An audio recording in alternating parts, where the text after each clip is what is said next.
This week on the Jock and Nerd podcast, we've got a listener-sponsored review of Disney's animated feature, Big Hero 6. Plus, the Oscar slap heard around the world. We get a good look at Matt Reeves' Joker. Everybody already hates the Morbius movie before it even comes out, and more, all in this edition of the Jock and Nerd Weekly for Monday, March 28th, 2022. This is Jason Mewes, and for reasons best left between you and your therapist, you're listening to the Jock and Nerd Podcast. Snooch to the nooch. Check. Check one. All right. This is for all you fans out there. Let's give it up. Jock it, we nerd it. We funny, disturb it. We jock it, we nerd it. We spoiler alert. Oh, yeah, that's right. What's up? Hello, and welcome to the Jock and Nerd Podcast, where we give you comic book and superhero TV and movie news, reviews, and whatever we choose. Jock and Nerd.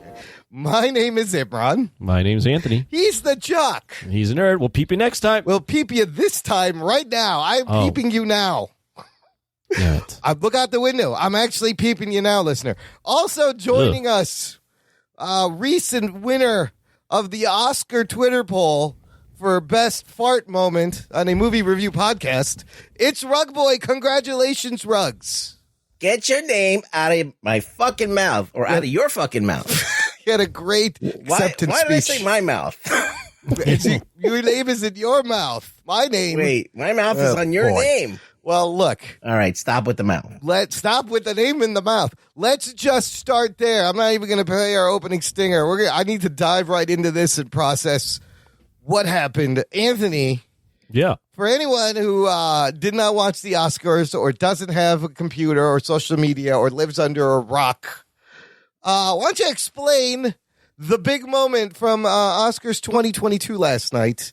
Yeah, sure. And how you found out what happened. Of course, I'm talking about Coda winning Best Picture. It was crazy. That is nuts. Yeah. That's nuts. Way to go for people with hearing disabilities. Yes, Marley Matlin deserves that. Definitely. Apple TV Plus. Get your subscription now. What happened last night? So I wasn't even watching the Oscars because I've not seen many of the movies.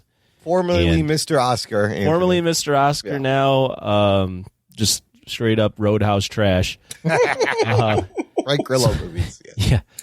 So I get a Come to the dark side, Anthony. I get a call from my mom, and she's like, "Hey, did you see Will Smith just punched Chris Rock?" Oh. And I go, "What?" I'm like, "You're lying." She oversold it. And she's like, "He just punched Chris Rock. I saw it." She's like, "What do you think? I'm a liar?" Like, she got mad right away. I'm like, "No way." So I went and I have YouTube TV, so I went and rewound to YouTube TV, and I missed it because it happened so quick. So I was like, "Mom, that's nothing happened. What are you talking about?" She's like, "Watch it again." I'm like, "Okay." Watch it. And yeah, Chris Rock is up there. He's now the host. He's presenting the award for something. I think it might have been documentary music. feature, best documentary. See, this shows how much I was watching. He's presenting the award, making a riff, doing his comedian thing, and makes a joke about Jada Pinkett Smith being in the next G.I. Jane. Okay, so we should explain that joke. No, well, I will. Okay. So Jada Pinkett Smith is with Will Smith. Will Smith is nominated for Best Actor and amongst other things for King Richard. He's there. I think he's in the front row, dead center. Yeah. And Jada Pinkett's there is obviously with him, and she's bald because I guess she has alopecia. She suffers from alopecia. And she's, chosen to shave her head instead of have to deal with the spots. So he makes that joke. Will Smith laughs. Will Smith definitely does laugh, but you could see Jada Pinkett Smith glares. Yeah. Like, you motherfucker. Yeah. And Chris Rock is like, it's not that bad. And then you see Will Smith come up on stage, make a beeline towards Chris Rock. Chris Rock is still laughing, and you just, all of a sudden it's like smack. And you don't know if it's a slap or a punch. It happens so quick. The Oscars in America kind of cut the feed. They cut the sound right away. Cut the sound. They cut the feed a little bit, and when they come back, you can see Will Smith mouthing, keep my wife's name out your fucking mouth." Oh, and my God. They do a Japanese. You can go online and find the Japanese version that didn't cut. Yeah. And apparently he says it twice. Like, keep my wife's name out your fucking mouth. Chris Rock is all like, it's a G.I. Jane joke. He's like, keep my wife's name out your fucking mouth. Hey, he you can was just see mad. like Lupito Nyong'o, like just like, what the fuck is going on? And at that point, you're just like, holy shit! Did he slap him? Did he punch him? Later confirmed, it looks like a slap. And Chris Rock kind of just takes it, makes Well, he a said joke Will about Smith it. just slapped the shit out of me. Yeah, he goes, Will Smith just slapped the shit out of me. Then goes, well, that was the best, like something along the lines. That's some of the best live television you'll ever see. Yes, the greatest and moments. then goes into presenting the award. And by that point, I've heard about this. I've rewound it. I'm watching it, and I'm like, Mom, did Best Actor get presented yet? She's like, no. I'm like, I'm watching this the rest of the fucking night. you know how many people probably turn that shit on? So many people. All my right friends. at that moment. None of my friends are like big movie guys. Probably most, if not all of them, have like seen maybe 5 of the movies that were even maybe nominated at most.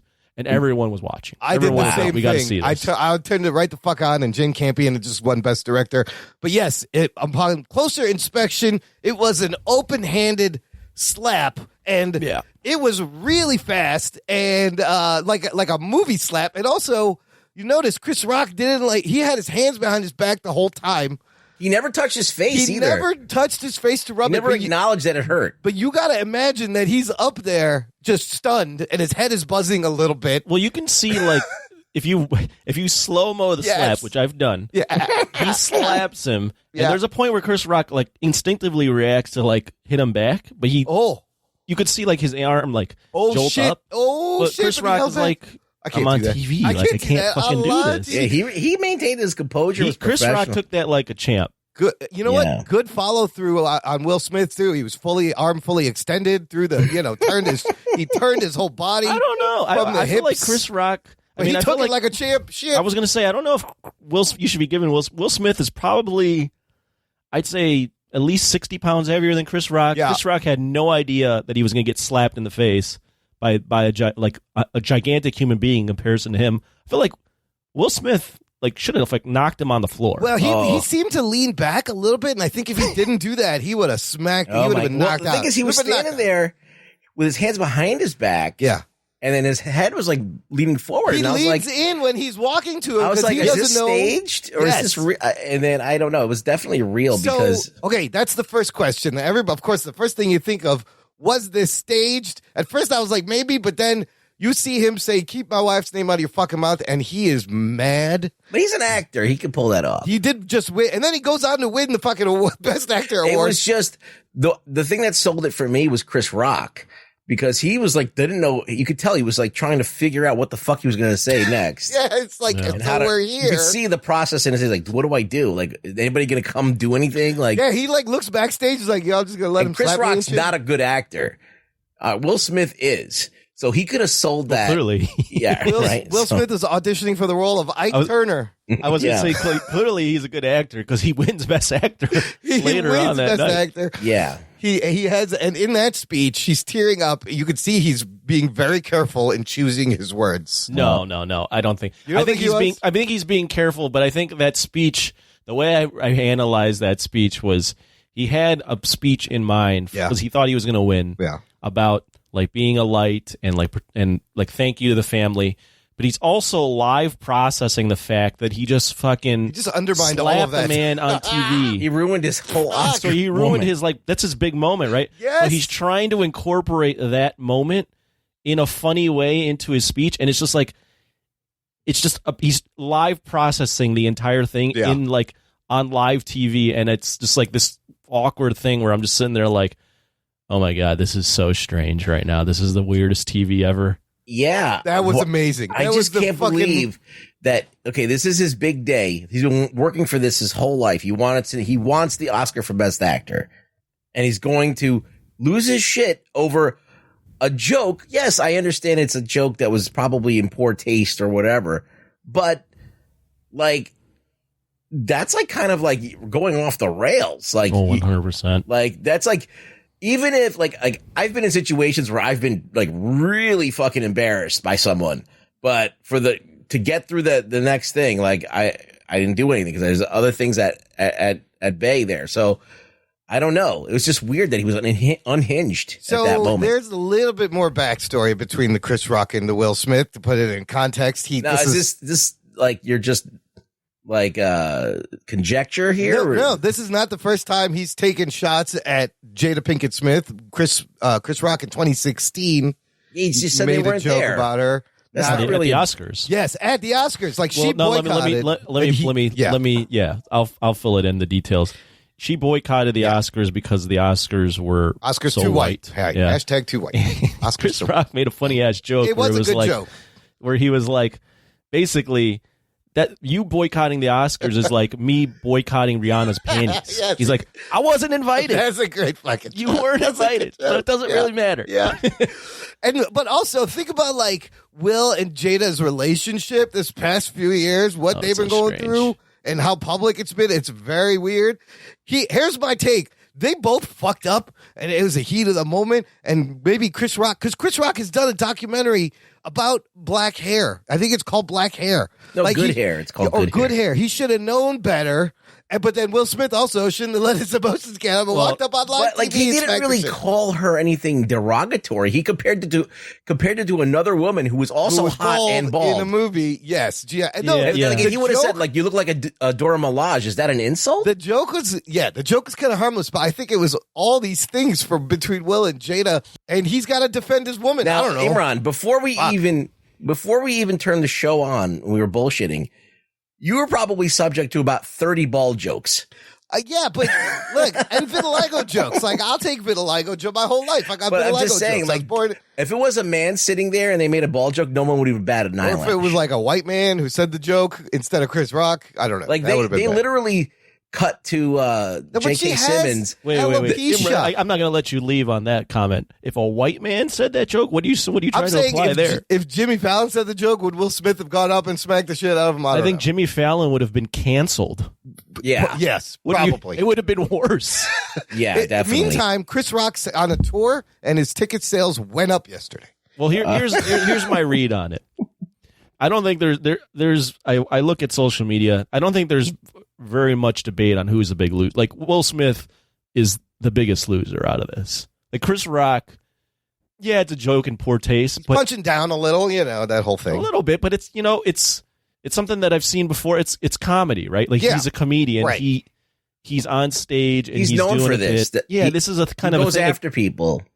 Yeah, and like, I don't know. And Will Smith initially laughs. I really think it's he Does looks laugh. at his wife, Yeah. and his wife is like, "Are you fucking serious right now?" and he's like, And he's like, "I got to fuck." do something." He's like, "There's gonna be more entanglements. I And got to he's just in a moment of. I mean, I can't like get like extremely. I can be like.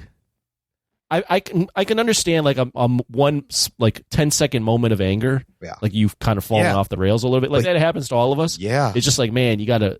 This is your this is your night. You can't. You literally now took the spotlight from every. Like no one's gonna remember who No. won Best Picture. This- no one's gonna. It's Yep. all now the Oscars where you slap This the is shit out of the Chris Rock. most shocking, memorable moment the Oscars have had in their 94 fucking years of history. Well, he apologized today, He Will did Smith. on Instagram in text, Instagram, yes, yeah. to Chris. What did he Rock. say? He basically said that like he's It's a- sorry. He said he's sorry, and It's a pretty good not, apology. It's a decent. It's not. I'm not like. It's not a reflection of who I am, and I should be promoting yeah. love and Yeah. whatever. He thought he was Richard fucking Williams for real and went up there and shit. Okay, you know what he could have done? He could have went up there. He go up there, right? And then put your arm around him and be like, "Hey, man, she's got alopecia. That shit ain't funny. Just want you Then to he would know." look like And an then leave. asshole. Well, I guess. Yeah, no. Then Chris Rock would look like Right, the and asshole. Rock would look like an asshole. Your point would have been taken. Ricky Gervais has said 100 times way worse shit when he's hosted the Oscars. He skewers everyone. Well, there, in my mind, there's like two ways he handles that. One, he goes up there and says something like that, or goes, "I love my wife. Right. She's beautiful," or something like I that. think, yeah, that's something that he could have done, and it would have done the same thing that he gotten the same result that he wanted, which is like to show everybody that he was not cool with what he said. Right. You know, I think the other option is you wait till you go in the back and you have a talk with him man to man, yeah. and you fucking if you want to beat his ass then, You Keep his ass Yeah. behind camera. Just don't do it on camera. Right. Yeah, that's insane that he would just think that's okay to do that on live TV. And then afterwards, like Denzel goes and talks to him. Tyler Perry goes over there and talks to him, try to calm him down. And then later. That's the insane part, But too, what do you- is like he slaps that guy. Everyone's consoling Will Smith. What about Chris Rock? Is he okay? Nobody gives Why a shit aren't they about taking Chris that Rock. guy out? Why should he have been escorted out of the building? Well, I think so. I think, look, it's kind of a really crazy thing. Like, he's like one of the main draws to watch the show, right? They knew he was going to win. 100%. They did not want to escort him out of the building. That would have been Not only more that, complicated. but it would look bad. The optics are bad of like, okay, taking him out of the building. Because if they did, then all of a sudden the conversation would be about how they treated Will Smith poorly. Right. And so they're pretty much damned if you do and damned if you don't. I think that they were they're in a tough spot. this was the better optic, even though more people are talking about Will Smith being crazy and slapping him than that nobody did anything at the Oscars. I mean, we're still talking about it. We still understand that it happened. Like that they literally let a guy slap another guy and then gave him an Oscar Listen, and like celebrated him. you want to talk about the effect on the show? Oscar viewership was 15.36 million sets of eyeballs. Watch this, 56% up from last year when about like 9 million people watched the Oscar. I would be curious to see What it when was they dive before? into those numbers how much it went up after he slapped. Yes, Oh, at slap. 2.5 hours in when that Because yes. how viral that went amongst my friends. Instantly. Everyone was. This is like talking about it. Thanos. It was the slap heard around the world. And Yeah. it's also funny. You can look up like Australian and like you said, Japanese, where they don't censor anything. And you could hear the whole thing. You could hear. There's this guy. His name is Moist Critical. He's like a YouTuber. Yeah. And one of the things that he does is he watches slap fights. And I didn't think to watch his response on this, so I'm going to do that immediately Best after the slap show. fight ever. So, Chris Rock does not press charges. So I feel like Chris Rock felt bad. Otherwise, maybe he would have pressed charges. I don't know if he Well. felt bad. I think he's just No, like. I just think he was like, listen, whatever. He's like, he knew that he looked good after that. Right, Like, yeah. he knew he handled himself the best possible way. He came out on top even So after he's like, you know making what? the- I'm gonna ride this out. He's like, I'm Making not a slap. going to look like a bitch. Oh my I'm not God. going to like press charges. He's already going to get lambasted the next day. He's got so. an hour of material for his next stand-up special right there. Easily. Done. Also, there are now deleted videos of Will Smith celebrating at the Vanity Fair after party, dancing to Getting Jiggy With It. His own music with like the Oscar in his hand. Let's say I don't mind that. Yeah. He's like, I mean, did he have a bad night? He smacked the shit out of Chris Rock and won an Oscar. Is it a wash at that I point? think he had to act in that last acceptance. You think those tears were Yeah, he's that's working that's some acting tears. He is a good actor, so who knows? They are not going to Like, ask for he's like, I got to get some sympathy now. I look like an asshole. They said they're not going to ask for his Oscar back, which a lot of people are saying, but they might suspend him from the Academy for a little bit or something. I mean, here's what I think. Honestly, if they really wanted to take this seriously, Yeah. I don't think you ask for the Oscar back No. because it's a performance. It's for a that separate year. issue. Yeah. Right? But I do think I don't think you can allow him to be back inside any Oscar event ever Yeah, again. that would be a suspension. I think you ban him for life. Shit. Oh. I mean, a suspension. What are you talking about? A suspension? That's what they're going to do. You can't slap somebody No. at an awards show. Yeah. Unless it's Furthermore- rehearsed. Like if you're rehearsing it and Right, it's a right, fucking right. comedy bit or He's something. not sure. Andy Kaufman. What the fuck? Furthermore, I would consider, I don't think I would do this, but I would consider any movie he's in not being allowed to be a movie. Oh, snap. For life? Forever. Wow, Yes. that's crazy. Oh, Well, shit. You cannot slap a person on live TV for making a joke. That would, because now he could never get nominated. The whole Oscar thing. is Also, done. Wow. I don't want to make it over. I don't want to blow this up to be like more than what it is. Right. But there was some comedian that was like, at what point, think about us now as comedians, and we Right. can make jokes, and we can have an actor slap. Like, what about Joe Schmo now in the audience that Right. gets being made fun for being fat, Can comes you- on stage and slaps me in the But face? Listen, tell me this is not idiocracy coming true. Can you imagine a world where you could Oh, just shut walk up, up to any comedian who makes fun of you and just smack the shit out of him? yeah, and it's imagine okay? they make you jump out of a trampoline. You have to tell comedy behind a chain fence so people can't fucking. You're in like a cage so they can't get to you, and you tell your jokes from there. Yeah. That's what's gonna happen. Public embarrassment, and you can just beat up whoever did it. It's Oh great. my god. Anyways, what That was fun, though. Wow. What the fuck? What a memorable event. We're over that. Can we get it out of our system? People can talk about this for a few more days. I want to talk about the next most egregious moment in the Oscars, and it was their fucking fan polls. I did not know that they were doing a Twitter fan poll for top 5 Oscars cheer moment. Okay. And beating out the moment from Spider-Man No Way Home where 3 Spideys swing together, beating out Avengers Assemble scene from Avengers Endgame, beating out the Neo bullet time dodging bullet scene from The Matrix, and the scene from Dreamgirls. The winner of the Oscar Twitter poll for top cheer moment, Zack Snyder's Justice League Flash entering the Speed Force. Who was cheering? This movie wasn't even in the theaters. No, there was Who no the fuck is cheering? I wasn't other cheering. people. I didn't cheer when this fucking shit happened. No, this is proof that Twitter doesn't mean shit. Yeah, I was just gonna say that this is why you don't allow the fans to vote on any awards. They turned this into the People's Choice Awards, and the Zack Snyder fans fucking totally control this like QAnon controls the fucking election.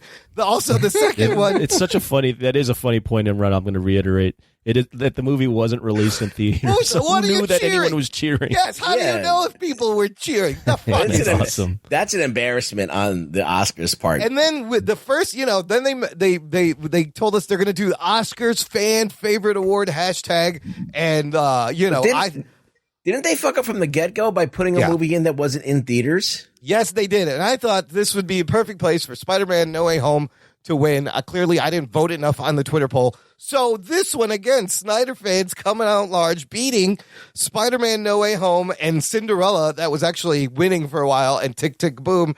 Zack Snyder's Army of the Dead, that came out on Netflix, also did not come out in the theater. So, wow. If these Snyder... What a fucking disaster. If these Snyder Twitter fans could actually use their power for good instead of something fucking mundane. They made the Snyder Cut happen. How about you end a war or something, or stop homelessness, or I don't know. You could get together and do this. How about you fix the whole Oscars next year? Man, if I don't watch next year, maybe a fight will break out. That's what I'm hoping. It's just a fucking Oscars rumble. So, wrapping up, Dune wins the most Oscars. It really with reminded 6. me, just one quick thought on the Oscars. Yeah. It reminded me of how like the MTV VMAs used to be back in the late 90s, early 2000s, where you'd have Eminem and like Moby getting into fights. Just wild shit, yeah. Flea jumping on top of the like structure while they're like trying to present an award, or Kanye going up there and like taking Taylor Swift's moment. That's what this reminded me also of. the famous, I think it was the Source Awards, where like East Coast and West Coast rappers were about to fucking start shooting at each other. I remember this. Like they were calling about Suge Knight was Daddy. there, and Puff Daddy, yes, and they were calling out East, and then the shit was about to go all down. in the videos. Yeah. that. So it's What's great about it is the Oscars are supposed to be like the creme de la creme of award shows. God, it was a the shit Oscars show. are like a joke now, because the Oscars, I mean, they've always had a little political bent to them, but for the most part, they were celebrating the art of film. Right. And now it's not it's celebration of other stuff. And it's fine, but like it becomes, you see that it's like these same people like, oh, we need to protect the environment. But then they get on these planes, like they're private planes, and like, they don't live by what they say a lot of the time. They just kind of say shit to, for brownie points. Yeah, some of them speeches yesterday. Ugh. There was some historical moments, like the girl from West Side Story, who's openly queer, person of color, winning supporting actress. The supporting actor guy was Troy Kotsur from the Coda, the hearing disability. Yeah, first time. Did you know he was also a Tusken Raider on Boba Fett show? He's one of the Tuskens. Oh, yeah. Oh, really? Yeah.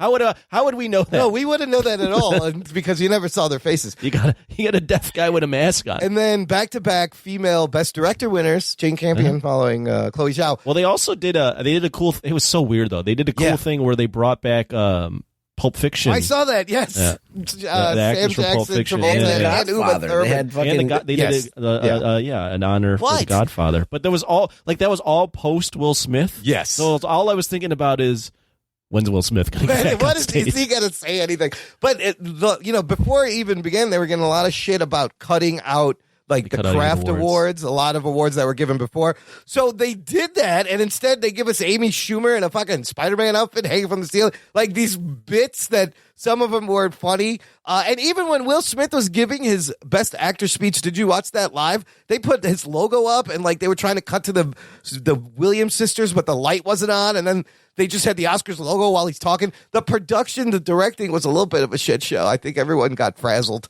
after the slap. Oh, yeah. Didn't know what Yeah. buttons to push anymore. Like, what do we do? I don't know. It's become a train wreck. Yeah. What a fucking, but wow, fun TV. I didn't even watch it, but I heard so many people trashing it. It's, what there you're was- saying right now is just blowing my mind. Some classic Oscars, never be forgotten. Listener, let us know what you thought. Join the conversation. We have a fun Facebook group called Jock and Nerd Nation.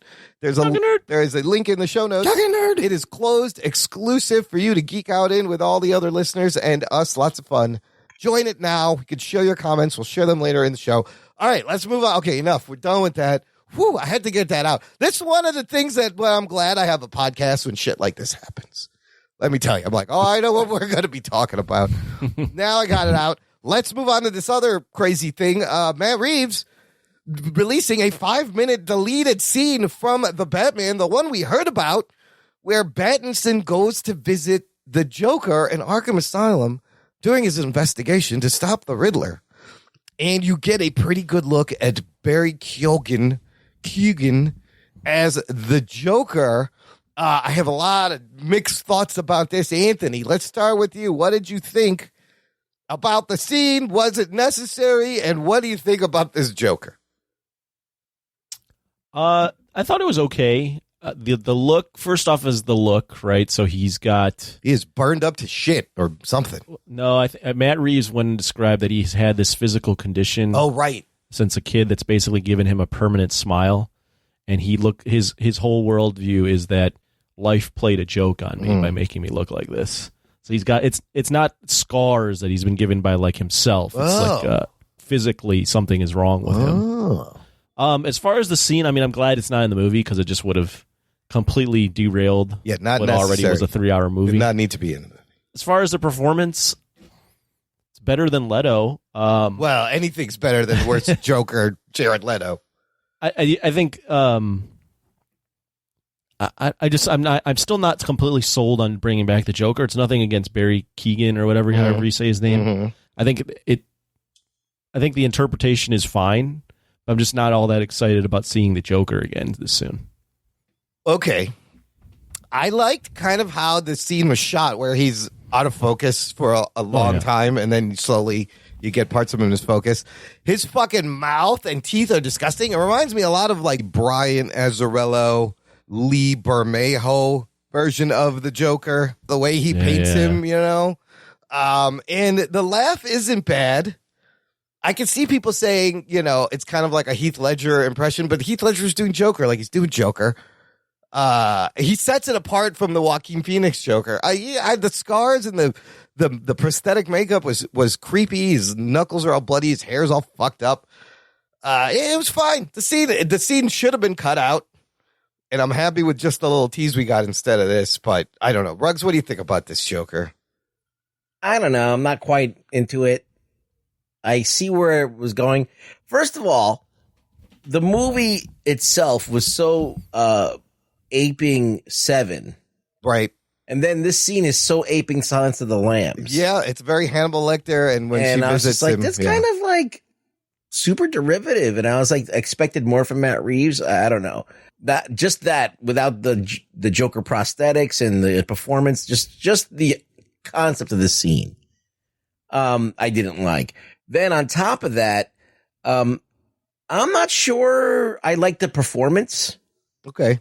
I'm not even sure I like the relationship that they have with each other. So that was another interesting thing to bring up. It seems like a year ago he put him in because he mentioned something like, 1 year anniversary, huh? And come to see me. So they clearly have tangled before. Did he do this to him? I guess not. He was always like this. Yeah, it just didn't really do it for me. It was fine, like whatever, but like I was like, there's so much I think there's better ways to handle this. Like, when you don't have chemistry with two actors, you just don't have it. It didn't have that chemistry for me. It didn't have that. Yeah. I would agree with you there. There's not a lot of fireworks coming out of that scene. It was just okay, and it was kind of flat. They cut it for a reason, right? I'm surprised they even released it after. But do you want to see this Joker? I think that's the most important question. Like, are you now wanting to see this version of the Joker? Like, I don't. I'm ambivalent. Yeah, I wouldn't say no. I'd say I'd actually ambivalent. It could happen. It could not. I wouldn't care. Like, I would probably advise them to maybe tweak it somewhat. How would you tweak it? I don't know. Well, now that they should have never released this scene. Yeah, it's weird that he goes and releases this deleted scene. It's very strange. At that point in the movie, you didn't see enough that you could probably get away with tweaking it a little bit. You didn't say enough to really establish a persona. Yeah. So you could, like, okay, we kind of handled it in this way where it doesn't really suit the Joker. The Joker's way more flamboyant. The Joker is kind of way more intimidating in there was like the makeup does all the work in this, right? Yeah, it really does. But in Heath Ledger's performance, it was more intimidating because you can kind of see like his whole philosophy is like always oozing out of his pores. Yeah. Of like how he wants to burn everything down and he's just like done with everything. And you don't really get that. So I feel like them putting the scene out now, it was unnecessary, and now it kind of paints him into a corner. Yeah, definitely sets an expectation now. If you've seen the scene and you like it, this is what you're going to want. Yeah, if they change it, you might get upset. Now they can't pivot, so they've locked themselves in here. Somebody on the internet pointed out an interesting detail is when he gives him the pile of papers, there's like 3 paper clips, but when he gets it back, there's only 2 paper clips. So setting up like how maybe he's going to escape or use it as a weapon. But yeah, it's a Joker, and maybe you hold off on this Joker for a couple of movies before use some other people. Use some other people. Here, wait. Let me read the quote he said about his scars just real quick. Reeves said, "It's like Phantom of the Opera. He has a congenital disease where he can't stop smiling, and it's horrific. His face is half covered through most of the film. It's not about some version where he falls into a vat of chemicals and his face is distorted, or what Nolan did, where there's some mystery to how he got these scars. What if this guy from birth had this disease and he was cursed? He had this smile that people stared at that was grotesque and terrifying. Even as a child, people looked at him with horror, and his response was to say, okay, so a joke was played on me, and that was his nihilistic take on the world." Jeez, by that account, I should have grown up into a supervillain. So all those scars that he has over his body is not from getting beaten up? It's a different take. No. Yeah, he just has scars on his body for no apparent reason. He's got a disease, like a skin disease going Bad on. eczema. Listen, that was me when I was a kid. People were staring in horror at my vitiligo spots. I didn't turn it into the Joker. I should have. Well, because you didn't have the nihilistic take that a joke was played on you. You said, "Where's the weed?" Well, not when I was fucking 10. Jesus. Yeah, that's what happened. Even then, and that's when why I you was grew 6, up the way you were. Someone gave you weed at 10. I should not have smoked that joint in the kindergarten playground. That's the problem. Drugs will send you downhill, kids. Remember that. But that's interesting because it's also like Joaquin Phoenix's Joker. He played like he had a medical condition where he couldn't stop laughing. Yeah, he couldn't stop laughing, but it was just more. They also played it where he was hit in the head as a kid. Oh, that's right. Okay. So they do all these different takes with the Joker. I'm not completely opposed to it, but I mean, it wasn't excited. Yeah, it was. I thought it was cool. The out of focus. I thought it was. I agree with Ruggs. I thought it was odd that they released the scene. Yeah, it's very strange. Okay, moving on to this story about the She-Hulk TV show on Disney Plus. Ruggs, I saw you tweeted about this as a rumor, but then this pops up on comicbookmovie.com. Apparently, the show, quote, is not shaping up to be very good, is what the rumors are because of creative differences. This is coming from Jeff Snyder, who used to work for Variety and Collider on his podcast. He says, I've not heard good things behind the scenes. And they're saying She-Hulk is the one that could be a problem. You know, we know that she's going to do these fourth wall camera breaks, kind of like Deadpool. There was that weird 70s scene. Could this show be a mess? Is the CGI not working? This one's going to be interesting. Is this going to be the first like big miss? What do I you don't think know. I was this always means? skeptical of this show because, yeah, when they said it was going to be Ally McBeal, like I was like, oh, we already did that. It's called Ally McBeal. He's just adding a big green person. Yeah. So I don't know. Like when I think of She-Hulk, the first thing that rings out of my mind is in her doing court cases and doing think superhero comedy? law. Do you think comedy at all? No, I think. Well, there was a time when John Byrne did the run that she broke the fourth wall, and there was comedic elements to it. Obviously, it was very it wasn't like 100% serious, but I mean there was also action, and there was also adventure, and there was also a little bit of politics thrown in there, so it was a little bit of everything. Later on, She-Hulk becomes more of an action figure. You know, she becomes more of like, part of the Avengers and A-Team and all those other things, or A-Force, whatever you want to call it. So she's integral to like a lot of these adventure stories. And so for the bulk of She-Hulk, it's not really the John Byrne run, even though that was seminal. I don't know. It's just weird. Like, I don't know what the show is. I haven't seen it, but I think if people in Marvel are like getting squirrely about it, that's something to worry about. Anthony, what do you think? This guy just making shit up to get podcast listeners? I mean, we'll have to wait and see. Obviously, we haven't seen the show, as Ruggs mentioned. I mean, you don't often hear negativity come out of Marvel stuff like that, so definitely some cause for concern. The shows overall have been kind of okay. Right, They haven't really been amazing. I think Moon Knight may be the best one. But didn't She-Hulk and Moon Knight like start up at the same time? They were supposed to come out, like, I think it was supposed to come out before Miss Marvel or sooner. I don't know, because we don't even have a release date for She-Hulk, so they got to fix it. That's what I'm saying. I think Moon Knight and She-Hulk went to production around the same time, and we haven't seen shit of She-Hulk besides Except two little tiny snippets. There's some promo art and a very short little teaser. Yeah, I think it's coming out maybe summer. Maybe or maybe fall, because we just got Miss Marvel. We got Moon Knight this week. We got Moon Knight for those of you listening. We got today. Moon Knight today. Yeah, and then Miss Marvel over the summer, and then I would assume Moon or She-Hulk would be probably in the late summer, early fall. Yeah, the third show for the year, if they can fix it. I mean, the counter argument is like when they were filming Guardians of the Galaxy, they're probably like, "Is this gonna work? Like, there's a fucking raccoon in a tree. What the fuck are we doing?" Sure. Anytime you're doing something, if they're going for something a little bit different, like maybe the Ally McBeal courtroom, break the fourth wall, like that is different than what they've been doing. So maybe there is like hesitancy amongst people that are in the production. Like, wait a minute, what? This is not necessarily in our lane. Like, is this going to work? So we'll see. I don't think I'm like super excited about She-Hulk. Yeah, it's gonna. I do like Hulk. Yeah, but I do like that Abomination's coming back. And Ruffalo will be in it, and we may see Charlie Cox. So there's a lot of things to look forward to. But yeah, this one's going to have to win people over. Listener, check out our TeePublic shop. You can buy some sweet Jock and Nerd swag, T-shirts, hoodies, mugs, cell phone cases with Rug Boy's face or our logo, old logo, new logo. Great way to support the show and show your love out in the world. Show your love! Out in IRL. Yeah, you listen to the Jock and Nerd podcast, jockandnerd.com/shop. We'll get you their link in the show notes. I will tell you, I am super geek boner excited for Moon Knight that is coming out the day this show posts. That shit looks fire. I think it may be one of the better shows, up there with WandaVision that we're going to get from Disney Plus. A lot of people are excited. I'll tell you what I'm not excited about Floppy Jock. now, because officially the internet's early reactions have now told me everybody hates Morbius already.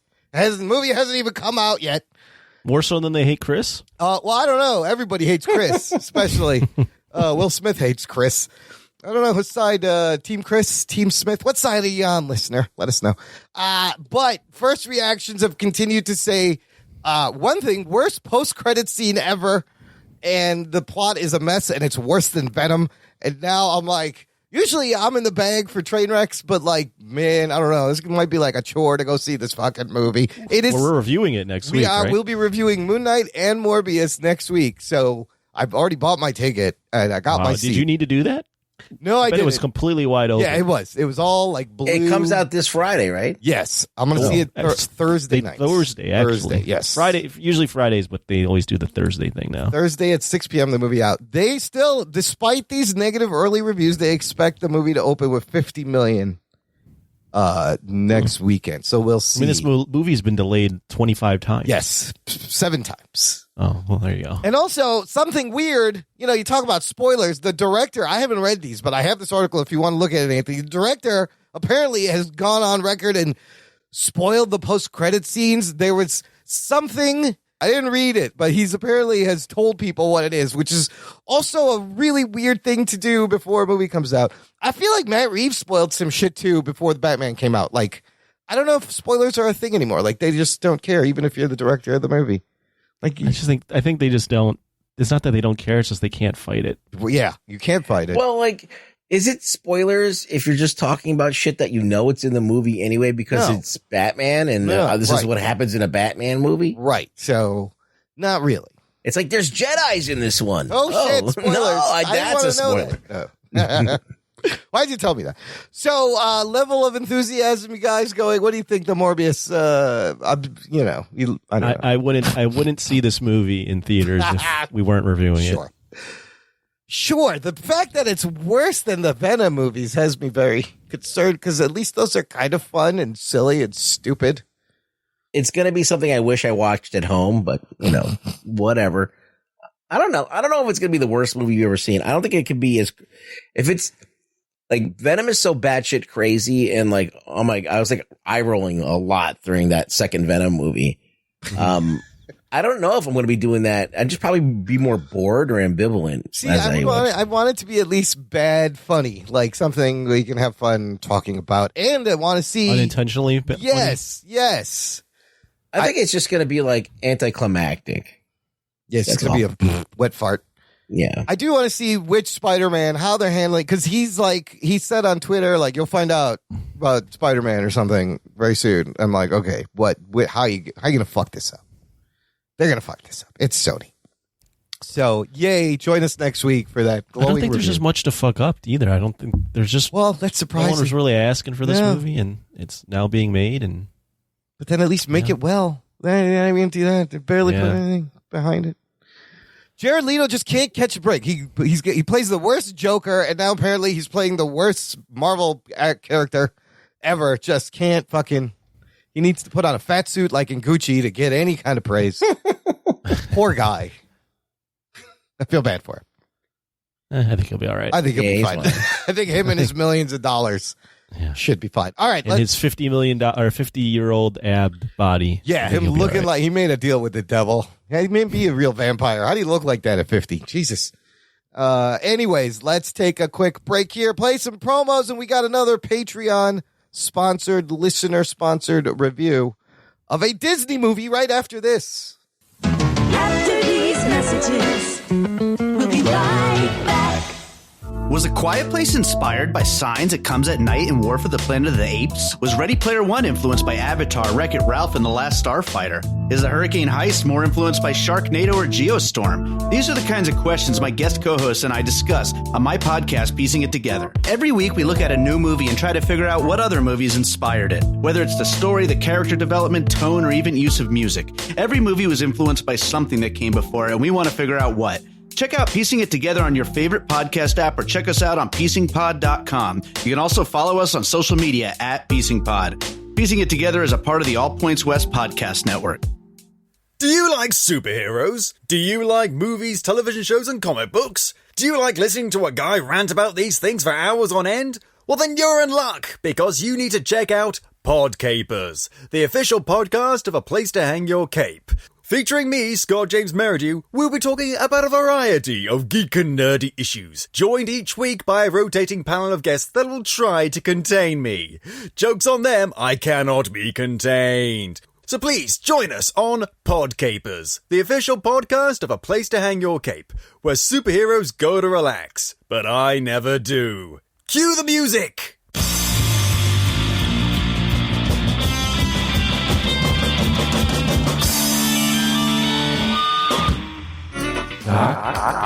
And nerd. Listener, if you've been enjoying the show, we just celebrated our 7th anniversary last week. We've been doing this every week for 7 years. If you've been enjoying it, support the show. Visit our fan club, jockandnerd.com/Patreon. Jock and Nerd. We'll get you there, and you can support the show on a monthly or annual basis, and you get cool stuff like bonus content. You get an RSS feed that has bonus content. Shows come out early. Anthony, you put out 2 great little review/reactions for some 80s action movies that listener can hear right now. Yep. Beverly Hills Cop and Big Trouble in Little China. As promised from last show when we talked about what are you watching. Rugs, I want you to review his review real quick. I think I didn't listen to Beverly Hills Cop. I listened to Big Trouble in Little China. Yes, and I thought he was right on the money. Oh, there you go. Wow. Rugs enjoyed it. Yeah. You get points. Like, he got it. A lot of people really like that movie, though. I mean, I liked it. I just didn't really like it. You watched it now. That's the one. Watching That's it the now difference. is different. Yeah. Watching it now is If different. you were like 12 years old, you would have been like, "Oh, this is some crazy ass shit. There's a dude exploding." You know, that is a weird fucking movie. To watch it now, it would be a weird experience. It would just be like a weird, without any nostalgia attached. It would be weird. So I like that we've exposed Anthony to all these movies we loved as kids and had him watch them now as an adult. I got one 2022. later. Yeah. I got one later for what are we watching that I'll he's I gonna will reveal. mention that I will reveal. Okay. I'll do a review eventually, but I will give my early thoughts on it. Okay. Having watched it now Okay. Can't wait. as opposed to back in the day. All right. Can't wait for that. If you sign up for our Patreon, you also get access to our private Discord server where we do monthly geek hangouts. We had one last week. Both you fuckers forgot or knew, or I forgot to remind you. it was all of the above. It was everything. Yeah, Everybody sorry, fucked I up. forgot. But listen, shout out to everyone who showed up. It was a lot of fun. New patron Trenton Smith showed up. Whoa! So we got to meet him. Whoa. And, your usual shout out to Wes Cranford and Daryl Kay and Jose Ibarra. Dope Pope was there.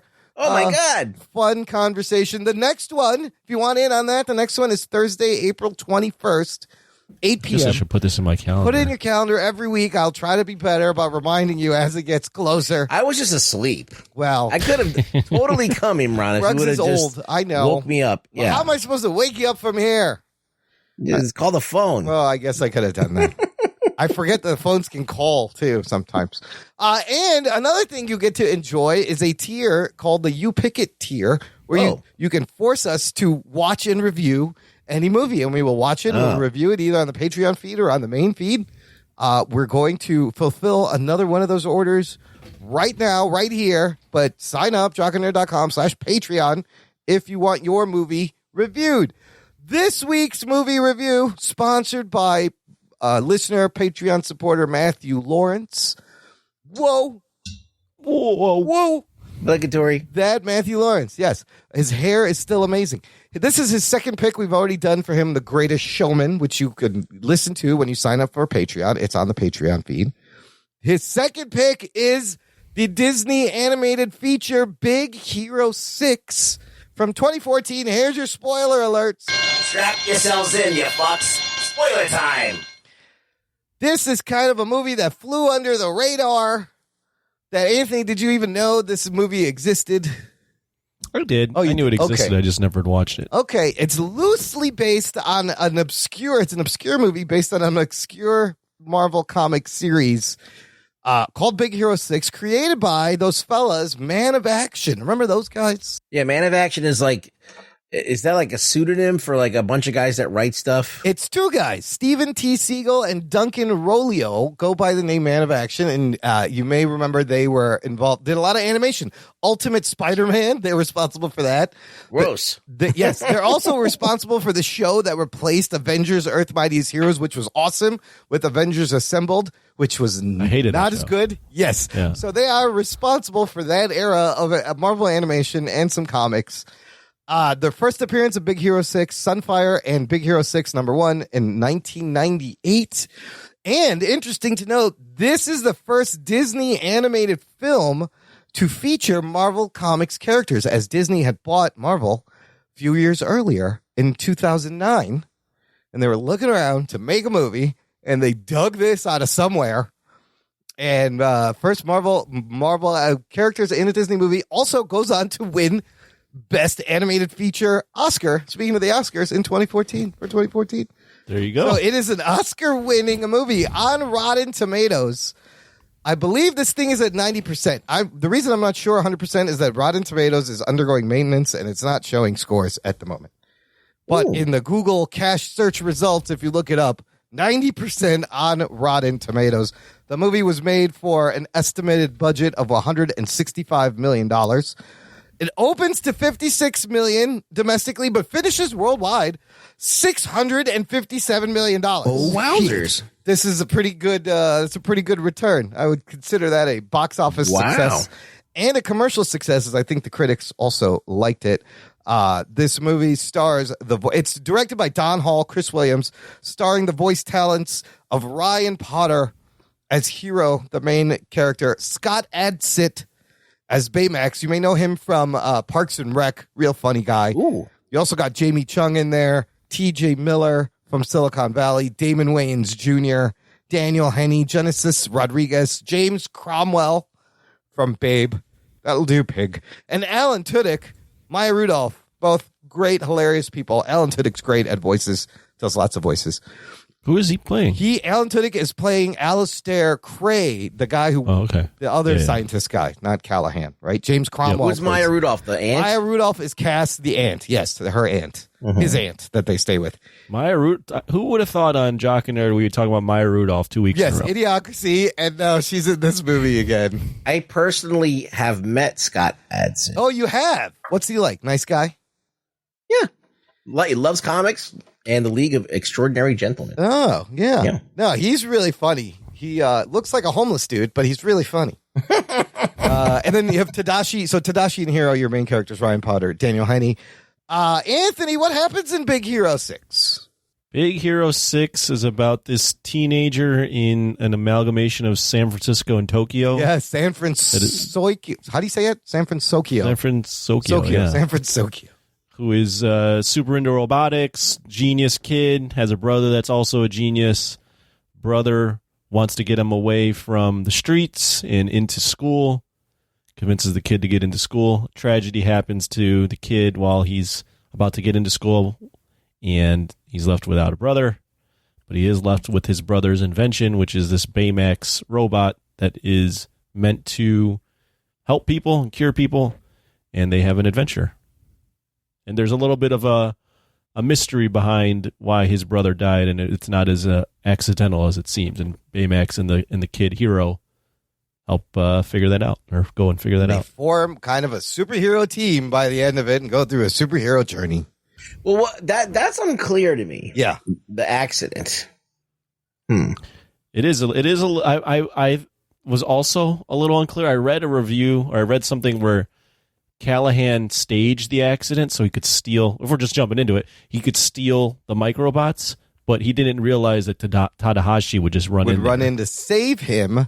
Right. Yeah, and I mean, that moment, like, I think the movie is beautifully animated. It does a good job of getting you into the characters and then hits you with this emotional death, like, pretty early on. You're like, oh, man. But it is something like every superhero has their tragedy moment. They lose someone and kind of send them on a path. But yeah, it also sets up the mystery, because let's just get to the twist. Did anybody see that coming? Or did you figure it out? Or initially I was like, I thought what the movie was telling me. It had to be either one of them. There wasn't enough breathing room for anything else to be there. Could have been like Tadashi, though. That would have been a weird twist. If it was his brother that did everything? Yeah. That I never thought that. That would have made no sense. That would have really stripped away the character development. I knew I had a very strong feeling it was not Cray. Well, it was too obvious. It's the Hollywood formula. It's like everybody that you're introduced to, that even as a benign person is probably the bad guy. Like, that's just how they do every movie. So it's like, it only could have been two people. unless it was his dad or something that came back from the dead or something, or wasn't really dead, or somebody we didn't meet at all, or like maybe he got whatever. So like that was the only, but they never really alluded to that. So I was like, no, it's got to be one of these two guys. What did you think of the movie? Yeah, let's back up big picture, Anthony. What did you think overall? Any funny moments? Did it work for you? Favorite moments? Yeah, I mean it's a really pretty well executed movie. It's slow. It's pretty formulaic in terms of all the beats it hits, but they execute everything so well. And right away, Tadahashi is a character that you maybe you don't fall in love with him, but you're just like, oh, this is a good guy. So when he dies, you kind of feel that. And you meet Baymax, and Baymax has the relationship. The movie revolves around Baymax and his relationship with Hero, and they're doing the whole. It reminded me of Terminator 2, John Connor, the robot, or Protector. Iron Giant mixed with Incredibles. Yeah. It's that whole thing where the sentient the robot doesn't completely understand human emotion, but is trying to help, and they fluff up the robot a little bit and make him like a balloon. So, they change it a little bit, but it's that whole thing. And that if when well executed, that works well every time. I think it's just a very well executed movie. I liked it. It had some very strong emotional beats, had some fun action. Not necessarily I wouldn't say a fan, but the team thing kind of came out of left field for me. But a little forced maybe. A little, just I didn't really know those characters. Right. So other than when they first introduced them, I did like that they introduced them with their inventions, and that was a part great of their powers. scene. Yeah, the meeting the team scene was fantastic, I thought. Yeah, so I mean, overall, it's a fun movie. You can poke holes in the plot and all that. Like Craig definitely should just be in jail for sending Callahan's daughter to like the netherworld. Oh my god, into a portal to nowhere. Yeah, but overall, I mean, it's a fun movie. It reminded me of like what Pixar does. Yes. Yeah, I liked it. So what's charming about this movie, it has a lot of heart, and the action scenes are so well animated, but it has like the Disney style, and you add Marvel superhero storytelling, and then you add Pixar style rendering, and it's just gorgeous to look at. The details of San Francisco, like the Golden Gate Bridge with like the Japanese shapes and how they melt, like that. It's so imaginative. Like you want to go there, and fucking Baymax you just want to hug him. Like he's so lovable, And at first he reminds me a little. Fist bump. He's so cute, and you just want to be friends with him. It reminds me first of like HAL 9000 from 2001: Space Odyssey, but he's not as frightening, obviously. But the physical comedy, like the scene where his batteries are low and he's acting drunk, like this is like John Candy, John Belushi type physical comedy, just brilliant, really well done, well timed. Ruggs, what did you think overall? I have mixed feelings on the movie. Like, first of all, I just want to say it's executed beautifully, just like you both said. Animation wise, it's great. Character design, all of that stuff, like top notch. Absolutely, all of that's great. And even like the performances, Baymax, a lot of these concepts, like San Francisco, whatever the fuck it's called. And the tech too. The tech is pretty cool. Like I think that the tech is pretty smart, and they seem like they've at least tried to apply some kind of groundedness or some kind of like pseudoscience to everything, which helps like make it have more impact. I just do think that this movie moves so quickly, and you have no concept of time other than the time lapse of when the brother dies. Right. Like everything just seems like it's just happening, like without like these people are best friends, and all of a sudden they're all like making costumes, and that same night they're going to find the thing, and then everything kind of just happens in that one span of one day. Then the relationships are like these forced relationships, like you said, like they're really tight, but you don't. They need to. I feel like that they don't take enough time to like let something breathe or show a passage of time, or even like they have all of these montages. There's a lot of montages showing the passage of time. I was going to say that. Yes, there's a lot of montages, but they're all like back to back. They don't really feel like that.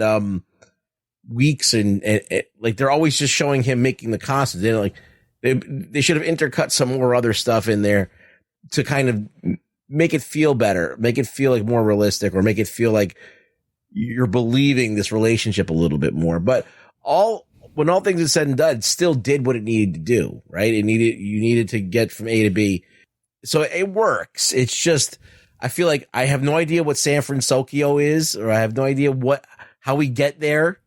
I have no idea, like, it's it's like an alternate universe where I think it's still where San Francisco is, but just became amalgam. I don't know. I would like to know the story about that, just a little bit, an inkling of it, just like even because it's like, and there's Japanese names. The characters have Japanese names. It feels like if America was colonized by Japan. If we lost, and that's War a cool idea. Maybe that's what happened. Yeah, but like I'm just guessing. Like, why will I have to guess? Like, you can introduce that idea in there. I think it all worked pretty well. One of the most cringiest moments is when they call themselves the Big Hero 6 at the end. And they do the whole superhero leap. Well, it is weird. I will agree that one of the nitpicks I would have is the fact that, like, Hero is, I think he's probably 14 years old. Sure. He meets all these guys that are presumably in college, right? Yeah. So they're all probably, maybe even in grad school. So they're all, let's say, 18 to 24. Yeah. And Baymax later on is like, I need to call your best friends, and he calls these guys. He has no other friends. Like, there's no chance those are his best friends. Like, they've met him once. They know about Hero, and I'm sure they would support him because his brother died and they were close to his brother, but there's no chance they were his best friend. But that's that's only who Baymax knows. Like, he doesn't know anybody else, I guess. I mean, so I guess that's a thing. And then, like, these are all students that are, again, older than him, have been in school, have been inventing things, but Hero is the one that, like, refines all their inventions. Look, he's a badass. We learn in the opening scene. I love the bot fighting scene where he has that little robot and just fucking demolishes the other robot. I think that's a fun scene. Yeah. This is me just picking nits. Yeah.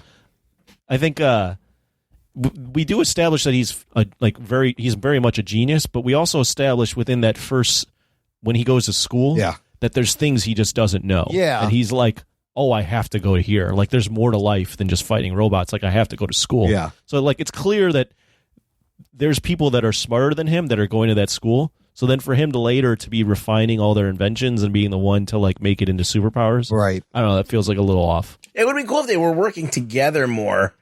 Yeah, but it's just weird. Yeah. Like, the girl has those, like, floating anti-grav wheels, right? She never thought of, like, putting them on her feet. That, like, he needed to. Or she could just do that. Yeah. Right? Or she doesn't need his. Like, he could be like, let's use it for his superpowers, and then she does. He goes around and fixes everyone. Because I guess he's, like, into superheroes. I don't know. That's a good point. Like, why didn't they just do it themselves if you're thinking about the writing? So, this dude, the bad guy, he's Callahan. He sees. He's not really the bad guy. I mean, he's not a bad guy. He sees this kid's invention. Yeah. And instead of going, hey, dude, my daughter's, like, in the netherworld. Can I borrow this? Yes. It doesn't make sense for him He's to like, do I'm that. going to blow up the whole convention center. So kill a guy. So it can look like that guy stole it. And then he's not even using the microbots he's just using them to rebuild his Yeah, that's a little convoluted. It was just weird. It was a little, like, everything's kind of forced in this film. When the portal thing 100%. happened, I was like, whoa, this is about a fucking trans-dimensional portal? I didn't see this coming. It's one of those things. Yeah, that's just completely thrown in there. Yeah. And then she's still alive. Yes, she's asleep in the thing the whole time. They didn't explain that. They could have been like, oh, it's outside of space and time. Like months has passed here, but over there it's only been minutes. Like, something like that would have been cool. So it just seems very forced. The thing that saves the movie is the relationship between Baymax and the kid, and how beautifully that's done. And you can see that that's carrying the whole film pretty much. I agree. It's done so well, and the lines where he's, are you satisfied with your care? Yeah. And even like the little lines where Hero's teaching him karate. He's like, I fail to see how karate helps me cure people. I fail to see how flying helps me. But their little interactions. And then one of my favorite scenes was when they find out Callahan is behind it, and Hero goes red and makes Baymax go red. Yeah, he makes Baymax go bad.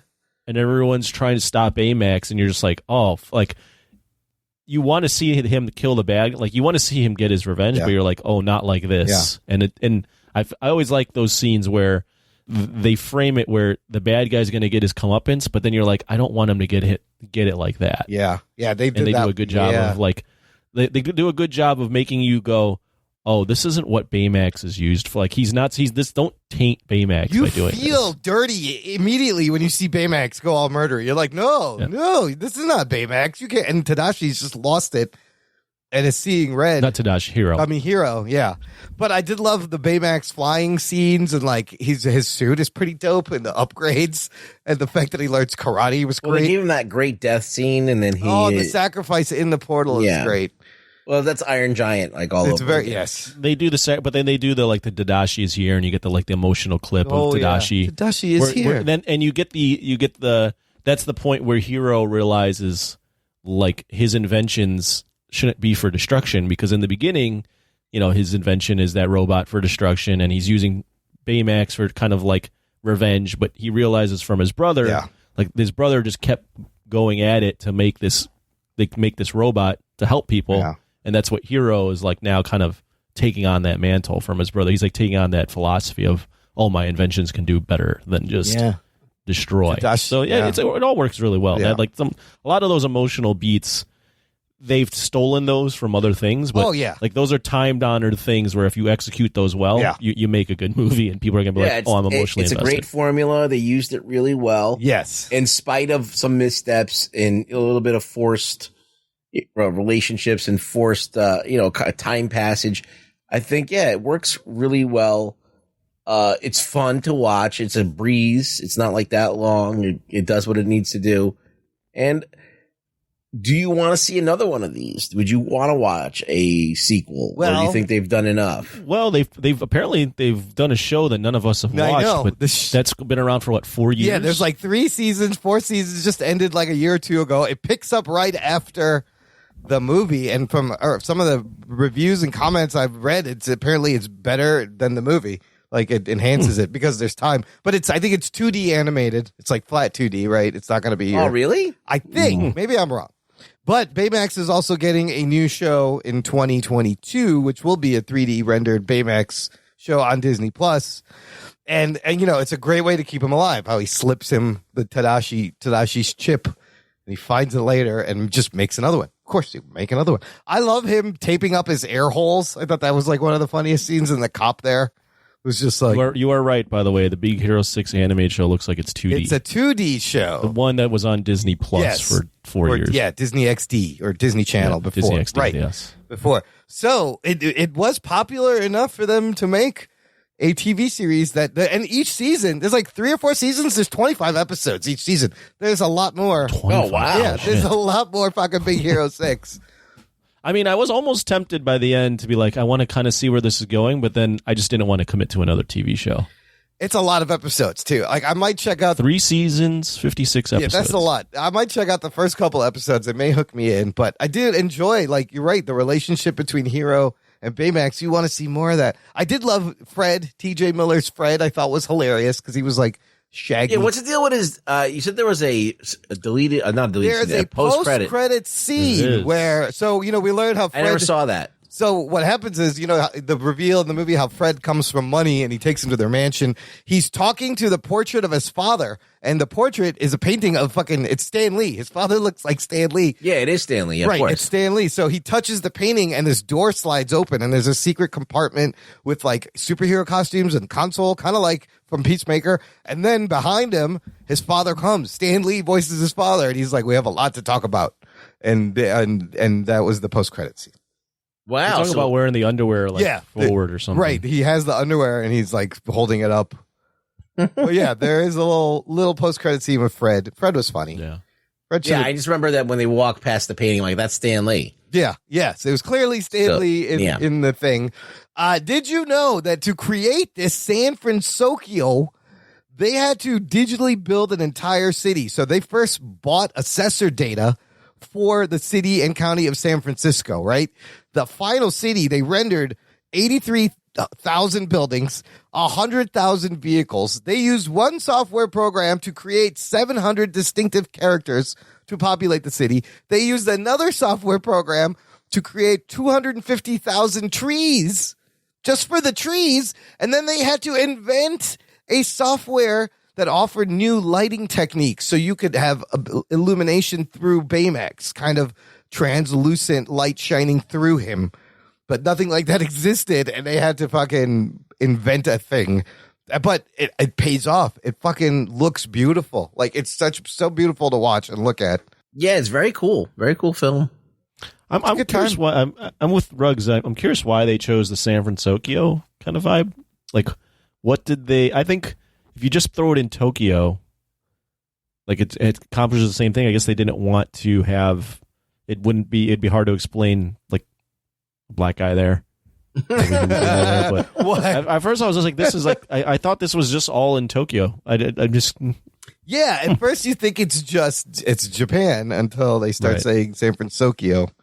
I thought I saw something why they wanted. Why'd they do They that? kind of want to combine the two cultures, I guess. And I don't I'm know. hoping that if you watch fucking 25 episodes of the first season, that they probably should touch on Maybe they'll explain that. that. And if they don't, it's really not good. They got there's got to be lore available. That's all I'm saying. There's got to be some lore. Here we go. From the Wikipedia, the reason why Disney wanted to merge Tokyo with San Francisco was partly because San Francisco had not been used by Marvel before, partly because of all of the city's iconic aspects, and partly because they felt its aesthetics would blend well with Tokyo. This is pre-Ant-Man, obviously, when now that's in San Francisco, and they didn't want to put it in New York, and they said it was based on an alternative history, which San Francisco was rebuilt by Japanese immigrants in the aftermath of the 1906 earthquake. Oh, but they never say that in the movie. There you go. But that's why they did it. That kind of makes sense. It's a solid movie. Here's my question, right? It is an entertaining, beautiful looking, solid movie. Yes, a little predictable in formula, but they do that well. It has a big third act action scene, but it's kind of also forgettable too. Like, why do you think this movie isn't bigger? Well, is it forgettable? I don't know. I don't know if it's that. I felt like after this movie, I remember being at stuff and seeing like people in the Baymax, like a costume. Okay. Like I remember being at a party and seeing someone at a costume. That must have wearing been a Baymax Halloween costume. 2014. Must have been.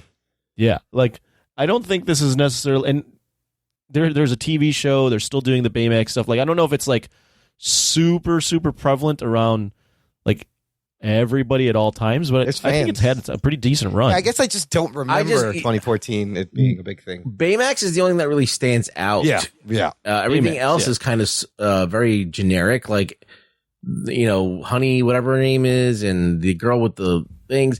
Nothing really stands. The guy who, like, the guy with blades on his Wasabi. hand. It's like That's like, Wasabi. they're all kind of very generic. There's so Baymax stands out because. Like he's like the gentle giant. Yeah, he's the standout character. It's I think it's kind of genius too that they made Baymax like that. Yeah. Like they made him an inflatable soft thing. Yeah. And it's like, oh, this immediately distinguishes him from every robot we've ever seen because every robot we've ever seen has been metallic and either sleek or gigantic. You can't but hug never, it. Yeah. They've never done anything like this. Yeah, that's true. So I think they did a really good job.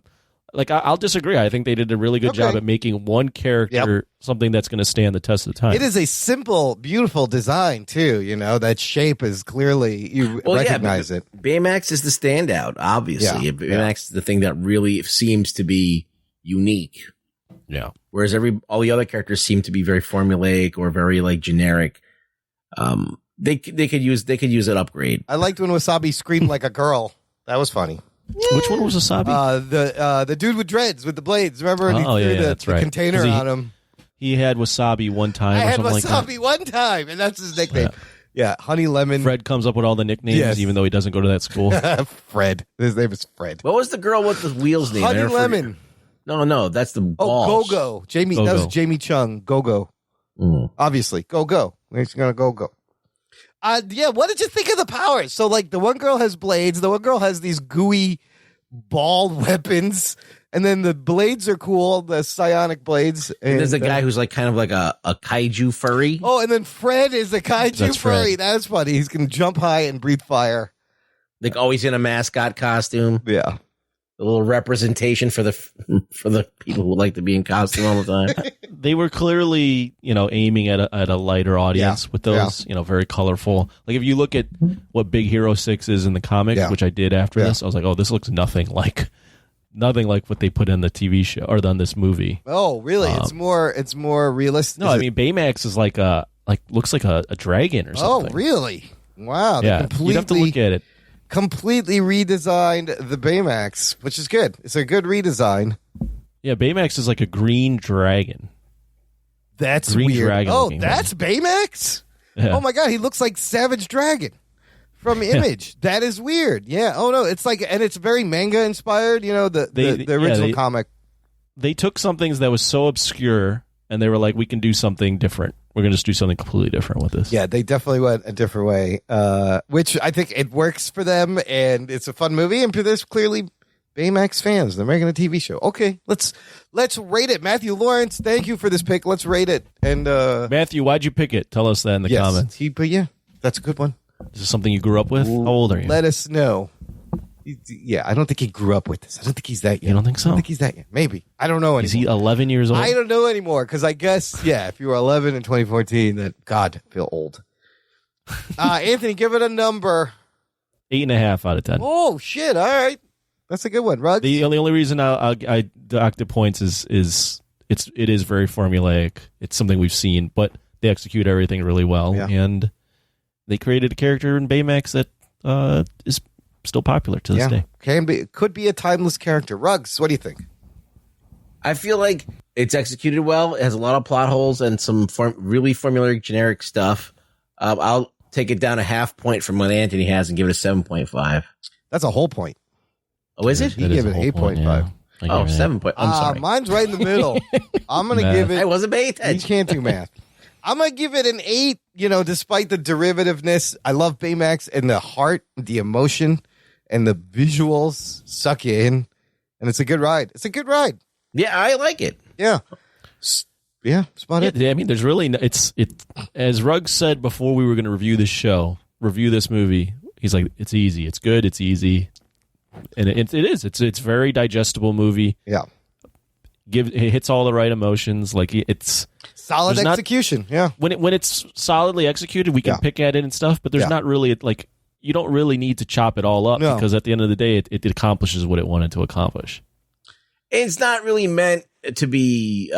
It's not highfalutin stuff. It's not really meant to be this like Nolan fucking opera. It's like it's a fun movie. That's all it's meant to be. It's going for a younger demo, clearly. Yeah. And it's Disney animation. So yeah, solid movie, worth a rewatch. All right, let's do some news from the nation. It's time for news from the nation. It's time for news from the nation.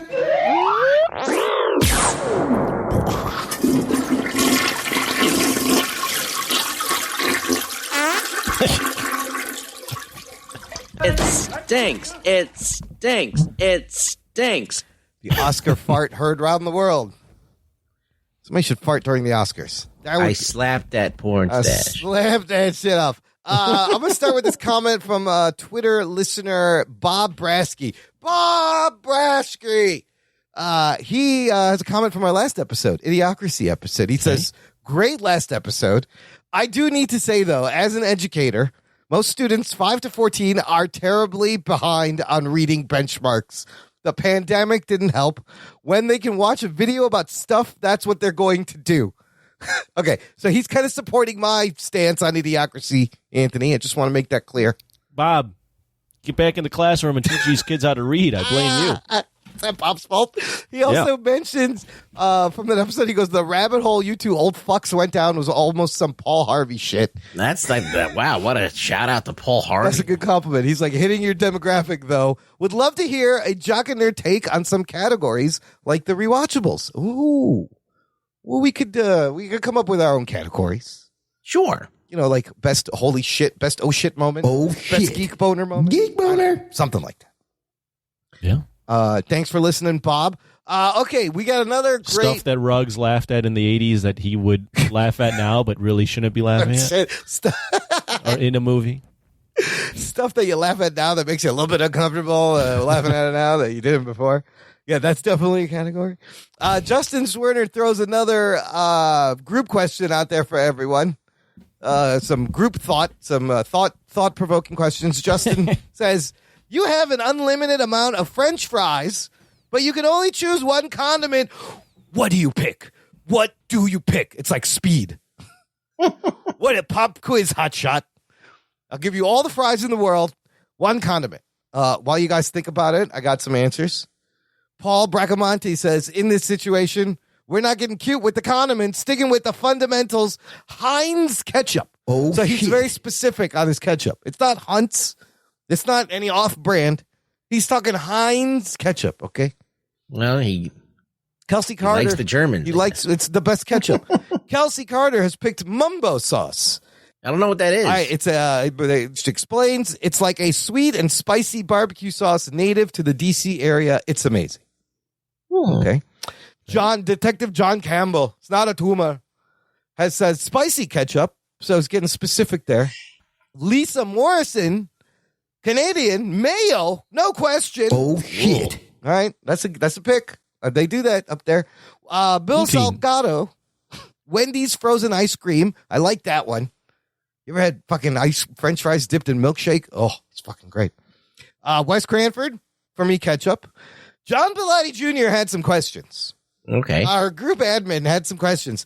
He says, how long do I have unlimited fries for? Like, do I have them in blocks of time? For example, if it's an hour, then I want ketchup for the first hour, barbecue sauce for the second, blue cheese for the third, and something lemony for the fourth. No, you get it unlimited, but you have All the one time. condiment. Yeah, you don't get blocks for an hour. What are you talking about? You can't. Okay, Pilati, you can't space this out. That's breaking the timeline. Wow. I'm going to go honey mustard. Oh, honey mustard. Oh, forever. Like, not the honey mustard that they that you get in the store, but the ones that you get at the diner, like the dressing. Oh, not like it's the kind McDonald's of like a more honey creamy, mustard. Okay. It's kind of like a creamy honey mustard that they give you at the diner. You know what? Much I better. like that pick because you get the savory hit with the sweet hit, kind of a combo. You get that a little bit with ketchup. Anthony, what about you? What would you pick? I gotta preface this. So I was a very picky kid growing up. And because I was a picky kid, I didn't really like French fries. And I didn't like ketchup. Okay. Right? Yes. Okay, so this is factoring into my decision. Even to this day, okay, I don't really like ketchup all that much. Really? No, I don't Okay. put ketchup really on anything. How are you on French fries? French fries are fine, but since I Okay. don't really like ketchup, I was always a mustard guy. Oh, No, but here's the thing. I'm a mustard guy, but I think it's kind of gross to put mustard on fries. okay. So my pick would be buffalo sauce. I like fries with buffalo sauce. Oh, shit. That is. I don't know if people really do that, but I do it all the time, and it's all like hot sauce. no, like the wing sauce, the buffalo wing sauce. buffalo. It's a very specific flavor. Not hot sauce. You can be hot, but it's buffalo sauce. It's like tangy. Tangy is Okay. good. See, you need something. I think having ketchup all the time, I would get really sick of ketchup. Like, Ketchup's I too know a sweet guy for me. who in England they put like vinegar on They do on vinegar, fries. yeah, Yeah. like on your fish and chips, you put a Yeah. little Yeah, vinegar. Yeah, I that's do love not like bad. I love the sea salt and vinegar potato chips. Like that's a great. Vinegar might be a good. But I've seen people put hot sauce on fries too. Hot sauce is not bad on fries. I just prefer buffalo sauce if I had to pick. You know what? I'm gonna go. I like William Salgado's idea. Frozen ice cream? You need something sweet Oh, to Imran. go with the salty. Imran wants to die. I want my diabetes and my sodium to shoot up. It's either that or honey mustard. All right. I don't know. That's a hard. It's another great question. But like, I figured this would be Lottie. I figured it was like ketchup or mayo. Like I figured, or mostly ketchup. I figured this was not much of a debate, but the fact that it is a debate. is interesting too. Again, I love these questions and the surprising answers our listeners put in here. Great question. Imran, Keep do it you up. put ketchup on your hot dog? No. Okay, good. Fuck no. But see what's funny I is do. you can Well, put. but you're not from here. Yeah, Jersey, East Coast hot dogs are different. Yeah. It's ironic you could put chopped tomatoes on, but the ketchup is not right. Hey, Right. wait a minute. So like hot dog. I'm not saying you would put just ketchup, but you put ketchup and mustard at the same time, and like other shit. We put like 12 things on our hot dogs. Yeah, like the relish all together. It's not just you never put just ketchup. Well, on I hot don't think. dog. I That's think even gross. putting ketchup at all is blasphemous here. You can't. You will get tossed out of the city. Well, It's like walking around with a Green Bay Packers jersey. They're gonna slap the shit out of your mouth. I think at Nathan's they have a ketchup and mustard always on the main hot dog. But there's a place in Jersey, like you just mentioned, called Rutt's Hut. And if you ask for ketchup there, they'll fucking give you the stink eye. Oh, really? They Yeah. must be Chicago. Oh, yeah. What about the Grace papaya? Is that still a thing? Yeah, it's still there. Great. It's these long, skinny hot dogs with nothing on it but like Oh. ketchup. That's their style. It's weird. This is good. We're going. But what condiment is your favorite on a hot dog? If I just one, no, you can't just pick one. I'm not saying it's what like. Which one do you like the most on there? Not saying that you would just throw it on there by itself, but which one are you like? Man, that really tops it off. you know what? If you were doing the Chicago style salad dog, I love the combination of like pickles and sport peppers. The sport peppers. I was going to say the sport peppers are really nice. That is the chef's kiss there. Rutt's Hut has their own relish, and I believe it's pickle and peppers combined. Or chili. Yes. And I was going to say that chili dog is fucking nice. Chili dog. Have you ever had a corn dog? Or pretzel dog. I don't really like corn dogs that Corn much. dogs are okay. That's a state fair thing. Yeah. That's state fair where you go to buy food on a stick dipped in other food. That's corn what happens dogs to at the me. state There's fair. too much fluff around the hot dog. Pretzel dog though. Yeah. Pretzel dog. I've never tried. had. I don't Pretzel think. dog is bad. I don't think You can pretzel put that in dogs are a thing. mustard. It's something I made up. But with mustard, pretzel dog, you bake it in the pretzel dough like it's surrounding it. Oh, It's a combo. yes. basically. Oh, fucking Are great. hot dogs a sandwich? No, Okay. absolutely not. This What is the about next cheese debate. dogs? What about cheese dogs? Cheese dogs are also very yummy.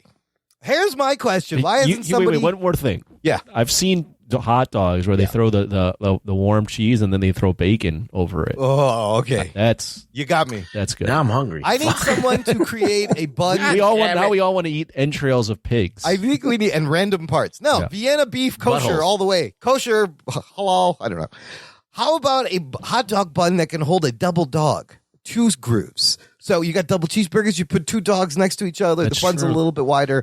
I want that. That's weird that you don't really see the double dog, Right? Why not? Because you see a double hamburger all the time. Yeah, or even triple, quadruple fucking Or steak what and they shake. do is they do the dog where it's like the foot long dog, but then the bun is not a foot long. It's not big enough. It's Right, hanging off. You can't have the shit hanging out of the end. What's up with that shit? You need the proper balance ratio of bread to dog. I don't agree with you often, but I'm with you on this. All right. Oh my God. It's the first There time. needs to be Oh, a better shit. bun for these dogs. All right, well, we should do more of these comparisons. I think. Well, we've asked for weird questions, and this We might- yes. so every week they give us something, and we just go riff on it, which is Keep great. them coming, listener. Okay, let's finish up with what are we watching? Anthony, you teased it. What the fuck are you watching? I'm still on the '80s train, Nice. and at some point we're going to do an '80s show. Yes. Look, quick little tease there. An '80s showdown. I watched the other night, and I was interrupted by actually the Oscars, but I ended up finishing it last night. I watched Top Gun, Oh, Whoa. shit. and I have seen Top Gun, but I really don't remember much of it other than the weird making out and sex scene in Top Gun. You can ride my wing anytime. Take my breath away. Yeah. Take my breath.